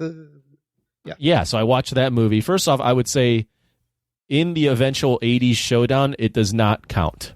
I'm just saying that right now. It It's is not not an an 80s 80s action action- movie. No, Oh. I don't think that's an 80s action movie. Oh, wow. I think it's an 80s movie for sure, obviously. Yeah. It's one of the most 80s movies, but is way more leaning towards the drama Okay. than like the traditional, what we would think of as an action movie. The rug boy action. Gotcha. So Yeah. I'll say that right off the bat. I did not like this movie. Oh, shit. This movie is freaking. It is overly melodramatic, and man, there's a lot of weird shit going on in that movie. And Tom Cruise and Kelly McGinnis have no chemistry whatsoever, other than like it's just being beautifully shot, and there being fighter planes probably for the first time ever on screen. I do not see the appeal of this movie. How about that volleyball scene, though? That's very homoerotic. Also, if you notice, what's Kelly McGinnis? Yeah. She's dressed up like in a suit in one scene. Like, there's a lot of weird things going on in this movie. Well, yeah, there's without getting too much into Top Gun, she was actually, they had to bring her back because she was filming another movie to like sex it up a little bit. So yeah, I did a little research, but yeah, not my favorite movie. All right, well, Tom Cruise kind of, I mean, he's Tom Cruise for sure, but like not the most likable character. And just does he run in this movie? I forget. No, he doesn't run. Oh, he doesn't run. He doesn't run. That's why it's not as good. He doesn't run, but I'll just take you through a quick Tom Cruise segment in this movie. He does play beach volleyball in jeans. Oh, and he plays beach volleyball in jeans, and because he's playing beach volleyball in jeans, he's late. He leaves in the middle of the game, which he's like playing the rivals of like Iceman. Yeah. Him and Goose are playing Iceman and his guy. Right. And they're like just a bunch of dudes playing volleyball. Like and dudes watching them play volleyball. Like it's like this like showdown, but they're playing volleyball. And he leaves because he's on a date. So he doesn't finish the game. And he shows up at Kelly McGinnis's house, and he's still like sweating from playing volleyball. And the first thing he asks is, "I'm going to go take a shower." And she's like, "What the fuck? You're not taking a shower here? I don't even know you." So like, there's this whole. It's just like it's such a weird. There's so many weird things that go on in this movie. I'm just like, what the? That's fuck? the 80s. Yeah. I think I saw Top Gun. The last time I saw it was probably like 20 years ago. Were you a Top Gun guy? Well, in the sense that around the same time that Top Gun came out, the G.I. Joe F-16 came out, and you could buy it. And that if you were into those fighter jets. That fucking jet plane was my life for like a whole entire summer. Like I was like fucking flying that shit around everywhere. Yeah. And that movie, give you the real life fucking F-16 or F-15. I can't remember which one it was. And, in action. And so you got to really see that. And I liked like Iron Eagle and all those other fucking movies because of that. Yeah, there was a whole bunch of copycats. There's a whole like block of movies, time where like vehicles were everything, like Knight Riders. The helicopter. What was the helicopter movie? Street Hawk, Blue Thunder, Airwolf. That was right. Airwolf, Knight Rider. Yes. Yeah. So you had all that stuff where it was just like all about the machinery and all about like, this is the fucking badass plane. This is the badass car. This is the badass fucking motorcycle. So like that was the allure for me. It wasn't really Tom Cruise playing volleyball. That was nope. And I was a connoisseur of women, and Kelly McGillis didn't really fit the bill for me either. So at the time when I probably watched, I think that it became available on VHS probably in 88 or 89 or something like that. I'm not sure. So I was kind of in that phase where like, I'm not really into Kelly McGillis. Like I had just seen Sheena, and I was like, oh, that's a woman. Tanya Roberts. I was like, oh, okay. There you go. You should look up, Anthony. There's a whole clip. There's this movie Sleep With Me where Quentin Tarantino is breaking down Top Gun. Oh, I've heard about this. Yeah, it's pretty good. It's pretty funny. There are two quick Top Gun bits. When you brought up about the fighter planes, apparently the Navy had like gigantic enrollment after that movie. And because everyone wanted to be like, these are Navy fighter pilots. They wanted to play volleyball. Yeah, and then there was also definitely wanted to play volleyball. And then there was also, you mentioned VHS. I heard somewhere that this was one of the first movies where you could buy a VHS for like under like $20. Oh. The VHSs were all $100 at the time, and they decided to like put this out everywhere, and so now like everyone at that time owned a VHS. So that was this must have been the first like affordable movie, because initially the VHS tapes were super expensive. I remember that. You could only rent them. Yeah, that's why you had to rent them, because they were charging $100 for these tapes. That's crazy. And then and then somebody's like, why don't we just sell these instead of renting them? It's crazy. Who would pay $100 for a fucking VHS tape? But I do distinctly remember like going to my friends' houses and being like, oh, that person owns a copy of Top Gun. That person owned, like everyone had a copy of Top Gun. Yep. Yeah. It must have been the first like commercially available big video movie. But not impressed. I was not impressed. And there's definitely a lot of unintentional comedy, but I felt like the movie was just like so melodramatic. I mean, how many? But I was surprised. I'll say one more thing. I was surprised, like all the sayings, all this music, and all the things that like are part of pop culture were from that movie. Like a lot. Highway to the Danger Zone. I Yep. didn't know that Yep. was in that movie. Yep. The need for speed. Yep, I didn't know that's a that big was in line. that movie. Yeah. Negative Ghost Rider. Like, Yeah. I didn't know that was in the Ice movie. people bring up like Iceman all the time. And Yeah, Maverick. Obviously, Maverick yeah. Goose. So like, I was like, oh, this is where we got all these things. So This shithole movie. I'm trying to find out if he learned how to fly an F-16 for Top Gun Maverick, and basically what I can I think he find did. is yes, I think he's in the plane at least. he's in the plane. Yes and no. He is in the plane, but these planes cannot be flown by a fucking amateur, and you Gotcha. can't just learn how to fly these planes. So he's in the plane, but I think somebody else is with him flying. He did learn how to fly a helicopter for that Mission Impossible crazy scene. He's just a maniac.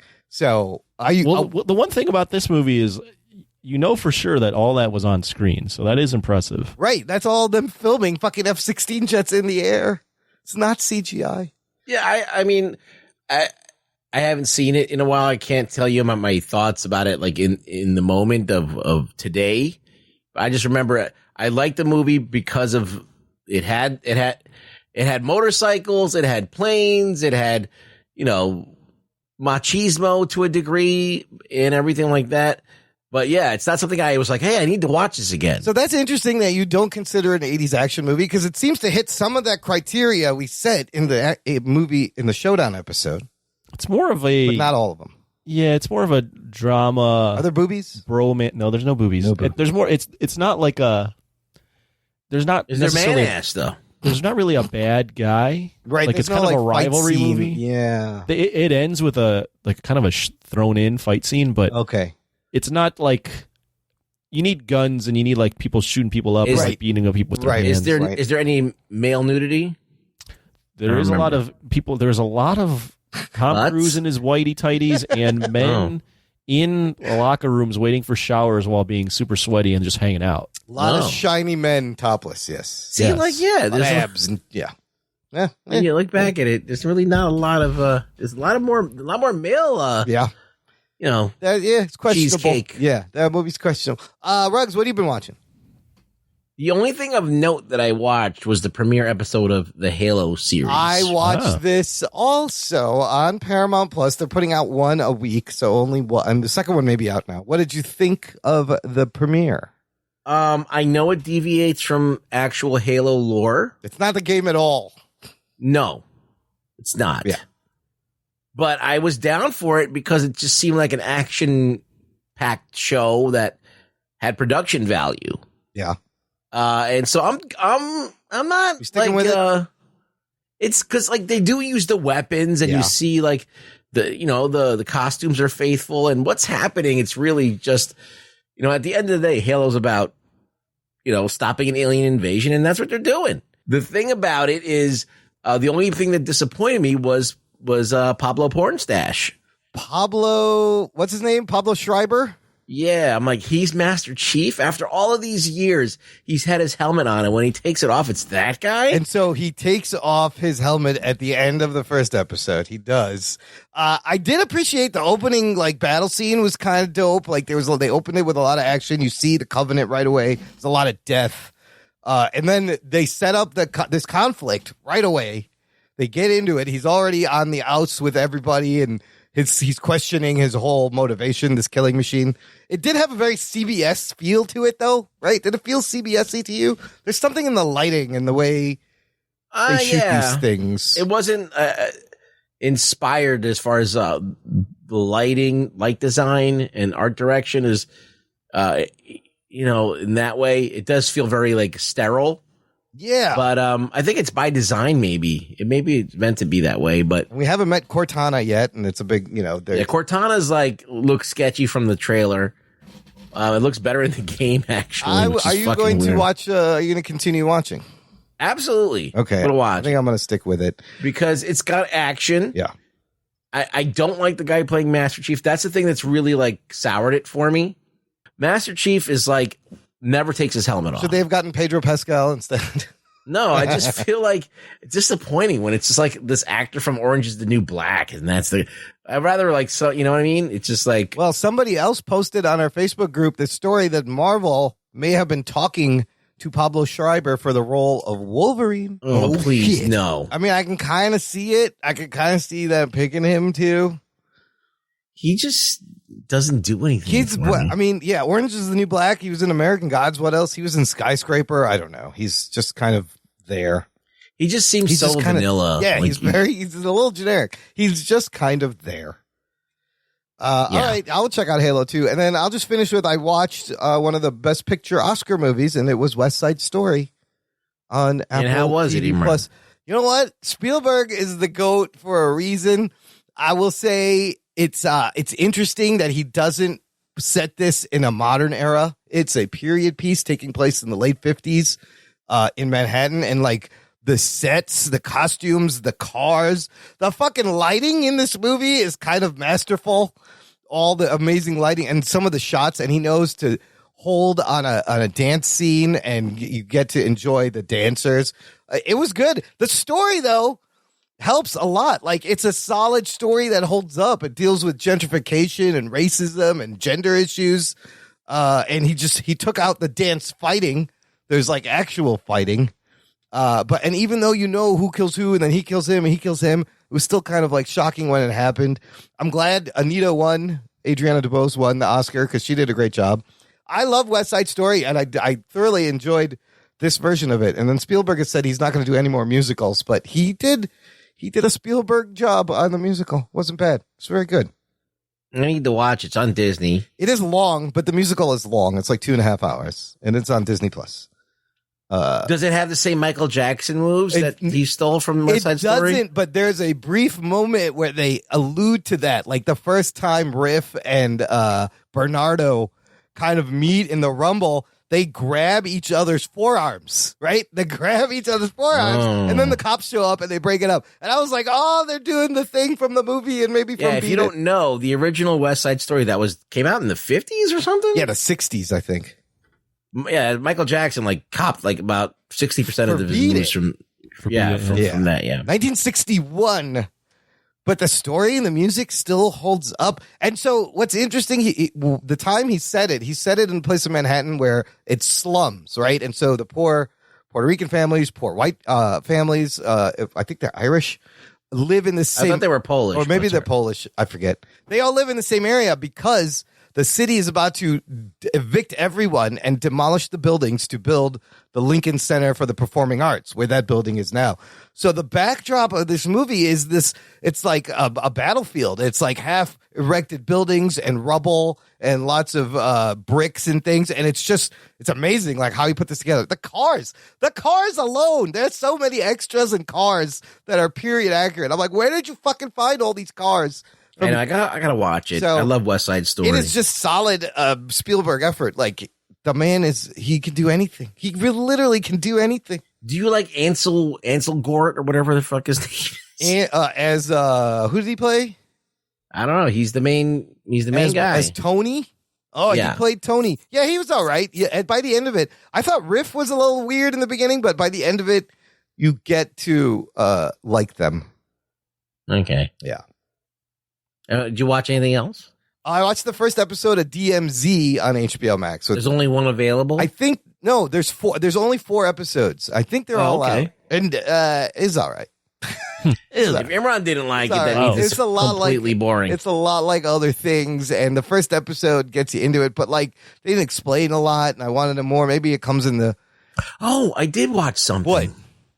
I watched the animation, not all of it, though, from The Boys. Oh, you watched Diabolical? Yeah, I watched some What'd you think of that? Holy shit. Any favorite moments? Oh my god, it's pretty fucking brutal. It's so violent for even in the cartoony style, it's super brutal and violent. Yeah, it's kind of fun to watch. Like Laser Baby is the best. I love Laser Baby. Laser Baby's fine. I like Baby Eyes. Yeah. I like the couple who have a kid, they're getting a divorce. Oh, they do a great thing where in the boys' world, if you give your kid Compound V and the kid gets powers that you don't like or are useless, you can just fucking schlep them off to this place full of kids that their parents didn't want, after the giving rejects them, giving them Compound V. They had some wacky shit. Like there's one guy with a speaker for a head. Yeah, that was his power. And like, he could only play one song. What was that one song that he could play? I can't remember. It only said, that's right. He only played one song. But I thought that's a great. It was Hootie and the Blowfish. It only Hootie and the Blowfish song. Oh, we want to be with you. He only talks in that Hootie and the Blowfish song. Yeah. But I love that idea where like the parents who gave their kids Compound V and didn't want their powers, they're like, we don't want this fucking kid anymore. I think I have a couple more to go, but they're worth a spin. Check it out. It's very, very short, like, 15-minute episodes. You'll do it no time. Good world building though in the boys universe. I appreciate it. All right. Yeah. All right. You know what the thing that I thought that was great that they, reinforced, because it's in the boys, that they basically, it's all fake. They just do this shit to sell stuff, superhero right, stuff. It's all corporate. It's all corporate. It's all run. corporate. Yeah. Like, it's a farce. Yeah, and that's one of the big themes. Yeah, yeah. They're all backed by corporations, all money making. So I liked it. It's like Will Smith snapping somebody. It's completely keep your fucking corporate name out your fucking mouth. The Oscars, like, we need people to tune in. You slap Chris Rock, people are going to tune back into the Oscars. You know what? It worked. Their ratings were up. What are they going to do next year? They need a brawl to break out. Can't do anything. Yeah, you gotta. How do you up the ante on that? You need a full. Like, what do you do that's better brawl than? You got to have two old like women actresses like smack each other. No, what if someone just takes a shit on the stage? You got to have like Glenn Close and like Diane Lane start like fighting and then like rolling around on stage, like pulling each other's hair and they roll off stage, like that whole bit where the women like are fighting and rolling. I say you settle the best picture nominee. You take the top two pictures, the crew and the cast. You throw them in a cage match, and whoever comes out alive gets the What Oscar. about if people just there's like a guy in the audience that stands behind the actors that are watching the Oscars, but his dick's out. So when they cut to them as a reaction, it's just the dick next to them. It's out and it's resting on their shoulder. It's just like next to them. Like, It's making me laugh. Oh my God, the reaction. There's an image of all the celebrities reacting to the slap, and it's so great because they're all like, oh my God, except Ryan Gosling has his hand over his face and he's fucking chuckling. It's so funny. He thought that was very amusing. Now smack him in the dick. Smack him. It's going down. Oh shit, it's going down. All right, again, remember, next week we will have reviews of a first episode of Moon Knight and more BS, which will be more BS for months. Yes, more BS. More BS. More BS. Ruggs, where can the listener find you online? You can find me on Twitter at ReallyRugBoy. Come follow me. You can find that link in the show description on our website. Go there for all the links to everything we talked about. Share this show with a buddy. Go out IRL, spread the word, give him one of these. Jock and Nerd. Let's get some more geek listeners. Thank you for listening to the Jock and Nerd podcast. My name is Imran. My name's Anthony. He's the Jock. And he's the Nerd. And we'll peep you next time. I stick it up my asshole. This is crazy. This is crazy. This is crazy. You got the old Arrested Sir? Oh, I got to load that back up. Sorry. I came back on the thread. Jock and Nerd.